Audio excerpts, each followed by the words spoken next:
Uccisa da 27 coltellate, questo l'esito dell'autopsia sul corpo della 33enne colpita a morte dal compagno a Castelnuovo del Garda. In carcere l'udienza di convalida del killer. In Tribunale di Sorveglianza di Venezia ha concesso la semilibertà a Manuela Cacco, condannata per il concorso nell'omicidio di Isabella Noventa. Il fratello della vittima: ai nostri microfoni accetto ma non condivido. Ancora una donna aggredita dal marito. È successo a Tezze sul Brenta, dove un 54enne ha continuato ad inveire contro la moglie anche in presenza dei carabinieri. Di violenza di genere si parla anche nella campagna elettorale per le regionali di fine novembre. Le mosse dei candidati presidenti Giovanni Manillo e Alberto Stefani. La riforma della giustizia apre una nuova epoca e l'autonomia differenziata arriverà prima della fine legislatura di questo governo, a dirlo oggi a Padova il ministro Casellati. Un amministratore di sostegno accusato di aver sottratto 500.000 euro a 19 anziani tra Padova e Vicenza li avrebbe sperperati in criptovalute. L'operazione della Guardia di Finanza. Da lunedì il TG del Veneto di Antenna 3 parte 5 minuti prima, alle 18:25 anziché alle 18:30. Più spazio per l'informazione della nostra regione. Buonasera, ben ritrovati, edizione regionale dei nostri notiziari. In primo piano, l'avete sentito, la cronaca, il femminicidio di Jessica Stapazzolo a Castelnuovo del Garda. L'autopsia conferma il massacro. La 33enne uccisa con 27 coltellate. Nel pomeriggio convalidato l'arresto di Douglas Reis Pedroso, l'ex compagno 41enne che ha ammesso di aver ucciso l'ex compagna, fornendo però un racconto con molte lacune, senza spiegare cosa abbia scatenato la furia che lo ha portato a colpire la 33enne e spiegando di non ricordare perché avesse assunto sostanze stupefacenti. Effettuata in queste ore l'autopsia sul corpo di Jessica Stapazzolo, custodio de Lima. La 33enne brasiliana è stata bersaglio di 27 coltellate. Di queste 4 hanno raggiunto il torace, 2 delle quali poi hanno colpito il cuore, causando la morte per shock emorragico. L'autopsia è stata disposta dal pubblico ministero Federica Ormanni, che coordina l'indagine, ed eseguita all'Istituto di Medicina Legale del Policlinico di Borgo Roma. L'ora precisa del decesso invece non è ancora certa. Probabilmente è avvenuta nella notte tra domenica e lunedì, poi circa 24 ore più tardi è stato scoperto il femminicidio. In mattinata anche l'udienza di convalida dell'arresto nel carcere di Montorio Veronese per il 41enne brasiliano Douglas Reis Pedroso, fermato la notte del 28 ottobre scorso con l'accusa di aver ucciso a coltellate la sua ex compagna. Lo stato d'animo del mio assistito è turbato. Questa è l'unica dichiarazione fatta all'uscita del carcere veronese dall'avvocato Roberto Canevaro, che difende l'indagato insieme al collega Adrian Ila. L'udienza di convalida è durata circa 2 ore. Douglas Reis Pedroso aveva allertato la sera del 27 ottobre i carabinieri ed era stato poi fermato a Valeggio sul Mincio, in provincia di Verona, in evidente stato di alterazione. Successivamente i militari, insieme ai vigili del fuoco, avevano fatto irruzione nell'appartamento dell'uomo a Castelnuovo del Garda, sempre nel Veronese, trovando il corpo di Jessica uccisa con uno smisurato numero di coltellate.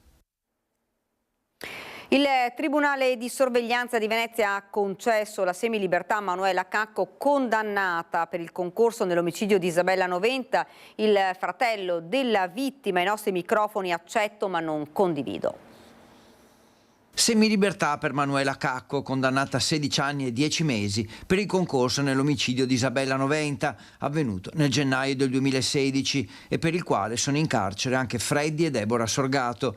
La Cacco sarà libera di uscire dal penitenziario della Giudecca a Venezia per lavorare all'esterno e fare parte di un percorso di reinserimento nella società. Il fratello della vittima, Paolo, non è sorpreso, accetta la decisione, ma non la condivide. Sapevo già da tempo che usufruiva di vari permessi. Accetto di buon ordine perché sono una persona civile, però a meno di 10 anni sono passati. Purtroppo è così in Italia, sconti su sconti, 1/3 della pena per il rito abbreviato, un altro terzo perché ha collaborato, ma non è una collaborazione, cioè è una collaborazione ma non un sincero pentimento. Mia madre non ha avuto nessuna lettera di scusa, di pentimento da parte di questi. Una decisione, quella del Tribunale di Sorveglianza, su richiesta dei legali di Manuela Cacco, che tiene conto della buona condotta e del fatto che abbia scontato 2 2/3 della pena, dovrà tornare a dormire nel penitenziario. Il corpo di Isabella però non è mai stato trovato. Neanche questo non ci hanno dato, non ci hanno concesso. Non hanno neanche detto, hanno lasciato morire mia madre disperata senza avere il corpo di mia sorella. E meritano questo, adesso vengono liberati, diamogli anche un premio. Ancora una donna aggredita dal marito, è successo a Tezze sul Brenta. Picchia la moglie durante una violenta lite, scatta il braccialetto elettronico, ennesima aggressione a una donna in ambito domestico. Gli agenti del commissariato di polizia di Bassano sono intervenuti in un'abitazione di Tezze sul Brenta, chiamati dai vicini preoccupati per le grida che arrivavano dalla casa dei due. Una volta sul posto i poliziotti si sono trovati davanti il marito, un cittadino romeno di 54 anni, che continuava a offendere la moglie anche alla loro presenza. La donna era stata ferita dal convivente, lamentava dolori a una mano e in varie parti del corpo a causa delle percosse subite. Soccorsa dai sanitari del SUEM, è stata trasportata al San Bassiano per le cure del caso, mentre per l'uomo il GIP del Tribunale di Vicenza ha ordinato l'allontanamento dalla casa familiare, il divieto di avvicinamento alla moglie e, dicevamo, l'applicazione del braccialetto elettronico.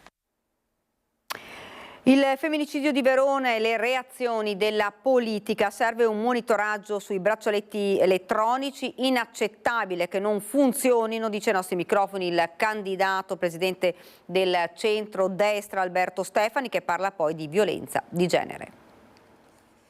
Bisogna anche porsi una domanda su questi dispositivi tecnologici che troppo spesso non funzionano, e non è ammissibile che una donna sia vittima di violenza e possa essere uccisa a causa anche di dispositivi tecnologici che non funzionano e non le permettono di poter essere protetta adeguatamente. Non può non partire dai fatti di Castelnuovo del Garda con il femminicidio di Jessica Stapazzollo il candidato presidente del centrodestra Alberto Stefani nell'affrontare il tema attuale quanto drammatico della violenza di genere. Del resto, oltre all'orrore della mattanza della 33enne, ci sono gli interrogativi su quel braccialetto elettronico di cui il killer si era liberato nonostante l'obbligo a indossarlo, un copione che si sta ripetendo troppo spesso anche in altri femminicidi in tutta la penisola. Un monitoraggio tecnico e soprattutto nel caso anche aggiornare la tecnologia. Siamo nell'era dell'intelligenza artificiale, delle nuove tecnologie, e queste cose non possono più essere ammissibili. Più in generale c'è la lotta alla violenza sulle donne,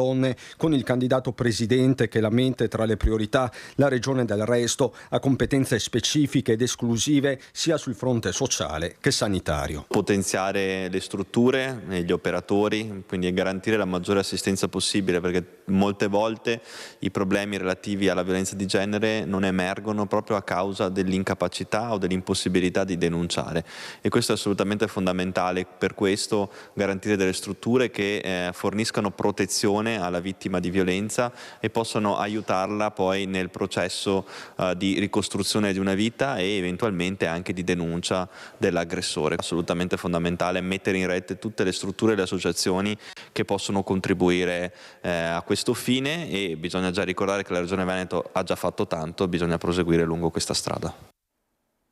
E dunque la politica torna ad occuparsi della violenza di genere, lo fa anche Giovanni Manildo, candidato alla guida del Veneto del centro-sinistra, che presenta le sue proposte. La Regione da parte sua dovrà investire, e nella nostra proposta c'è l'idea di istituire un fondo contro la violenza nei confronti delle donne e per i percorsi di autonomia delle donne oggetto di violenza. Penso che sia necessario investire fortemente su questo tema, perché non possiamo più sopportare di leggere notizie come quelle dell'altro giorno a Verona. Così il candidato presidente alla guida della Regione Veneto per il centro-sinistra, Giovanni Manildo, promette un fondo regionale per prevenire la violenza di genere e aiutare le vittime. Per l'eurodeputata Alessandra Moretti non è solo violenza, ma una guerra contro i corpi e le vite delle donne. Una guerra che dobbiamo combattere probabilmente con strumenti nuovi.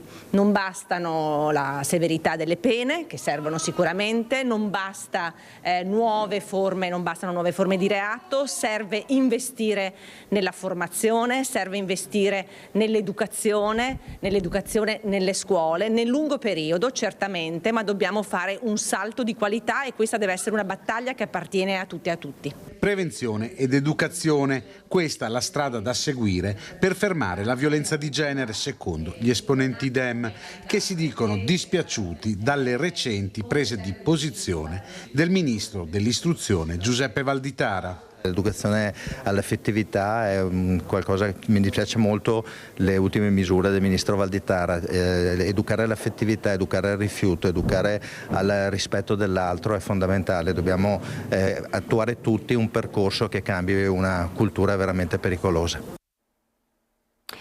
La riforma della giustizia apre una nuova epoca e l'autonomia differenziata arriverà prima della fine della legislatura di questo governo, ne è convinto il ministro padovano Casellati. Direi che è una riforma epocale, da 30 anni che l'aspettavamo, e la riforma della giustizia chiude, per così dire, quel percorso di riforma che era della legge Vassalli e, in conformità a quello che stabilisce la Costituzione, mette sullo stesso piano le parti dell'accusa, il pubblico ministero, e le parti della difesa, per cui il giudice diventa arbitro.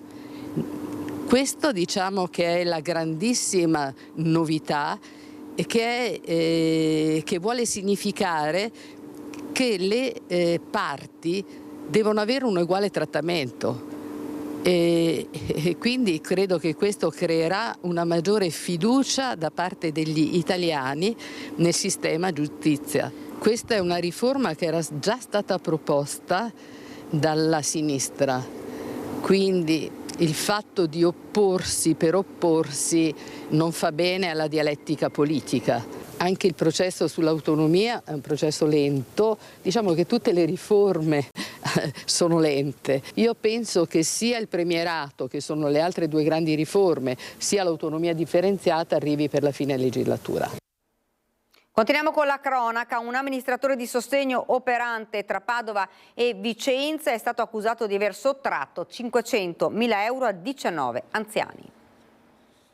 La Guardia di Finanza di Padova ha denunciato per peculato un amministratore di sostegno accusato di essersi appropriato indebitamente di circa 500.000 euro appartenenti a 19 persone, per la maggior parte anziane e residenti nelle province di Padova e Vicenza. Le indagini condotte dal gruppo della Guardia di Finanza di Padova e coordinate dalla Procura della Repubblica sono partite nel 2021 e si sono concluse nel 2024. Paradossalmente, a far scattare gli accertamenti è stata una denuncia presentata dallo stesso amministratore, che aveva riferito di essere rimasto vittima di una truffa legata a investimenti in criptovalute. Gli approfondimenti finanziari successivi hanno invece rilevato prelievi di contante e bonifici sospetti dai conti degli assistiti.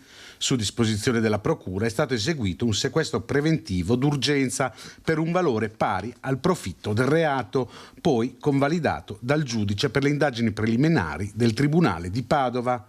All'uomo sono stati revocati gli incarichi tutelari e i tribunali di Padova e Vicenza hanno già nominato nuovi amministratori di sostegno per le persone coinvolte. Stretta delle forze dell'ordine nei confronti di chi guida senza patente, 2 casi nell'Alta Padovana e a Saonara. Guidava l'auto intestata alla nonna ottantenne senza assicurazione e con la patente sospesa da 9 anni.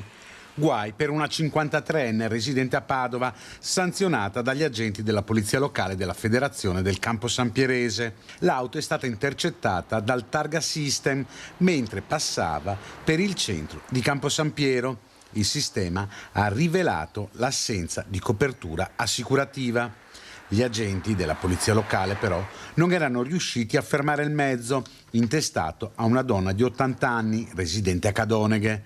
L'anziana proprietaria agli agenti riferiva che alla guida c'era la nipote, una 53enne residente a Padova.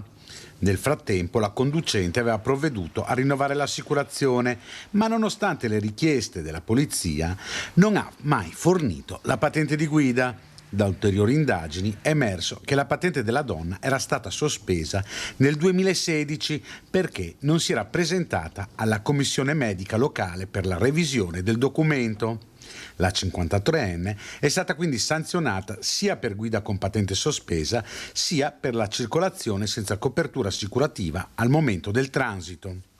I carabinieri di Saunara, invece, hanno fermato e denunciato un 33enne nordafricano con l'accusa di guida senza patente. L'uomo, alla guida di un'utilitaria, alla vista di una pattuglia ha cercato di cambiare strada, cosa notata dai militari che l'hanno fermato e scoperto che non aveva mai conseguito la patente. Il 33enne era stato inoltre già fermato a luglio per lo stesso motivo. Ora è stato denunciato e l'auto è stata sequestrata. Ed ora un'importante comunicazione di servizio. Da lunedì il TG del Veneto di Antenna 3 parte 5 minuti prima, cioè alle 18:25 anziché alle 18:30. Più spazio dunque per l'informazione della nostra regione.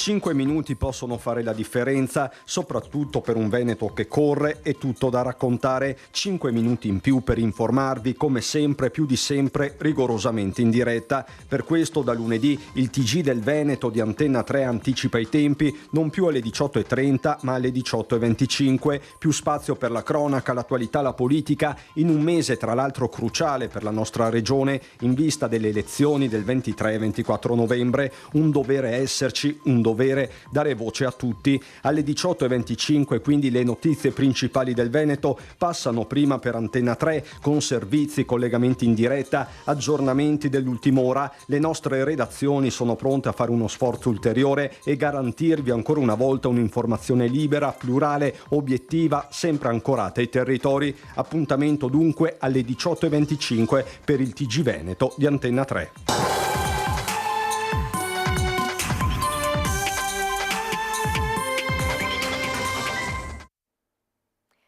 Dopo il volo, il Gattamelata e il suo cavallo riposano all'interno dell'ex museo civico di Padova in attesa del progetto per il restauro.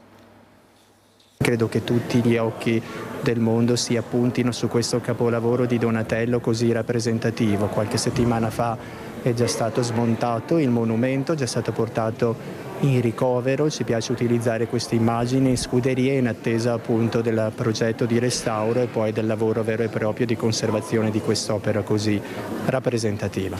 Eccolo il Gattamelata in scuderia. Dopo lo spettacolare volo sul sagrato della Basilica del Santo a Padova, il cavaliere e il suo cavallo attendono il restauro all'ex museo civico Boito.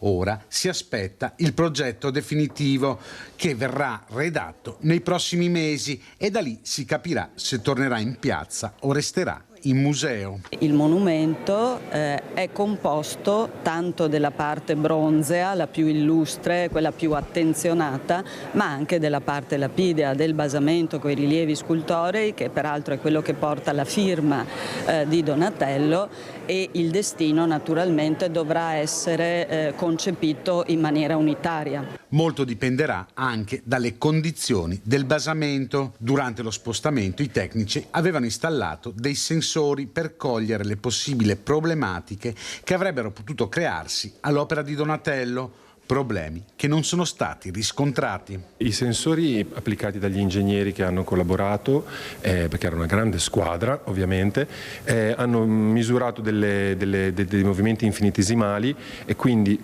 questo non solo nel momento del calo a terra ma durante tutta la movimentazione. Quindi questo ci è servito a vedere quello che stavamo facendo perché la rilevazione era in diretta, quindi abbiamo potuto constatare che non abbiamo fatto strappi, tiri, forzature e soprattutto quando poi il cavallo si è riappoggiato nella stessa posizione, nella stessa modalità dell'assemblaggio. Ed è davvero tutto per questa edizione del nostro telegiornale. Vi ricordo ora la sigla, poi le previsioni del tempo. Grazie davvero per averci seguito e buona serata.